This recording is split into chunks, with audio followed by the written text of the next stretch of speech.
A investigación enmarcada na Operación Bompei iniciouse a raíz de varias denuncias presentadas por propietarios de establecementos comerciais.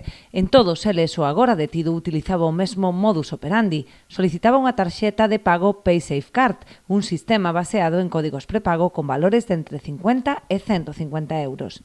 Fotografaba os códigos co seu móvil achegando ao terminal co pretexto de realizar o pago.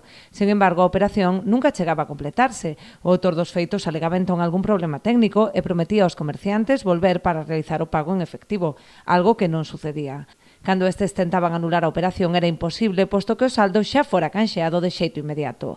A declaración dos propietarios dos negocios e as imaxes das cámaras de vixilancia permitiron deter esta semana o sospeitoso, que conta con numerosos antecedentes penais por estafas similares.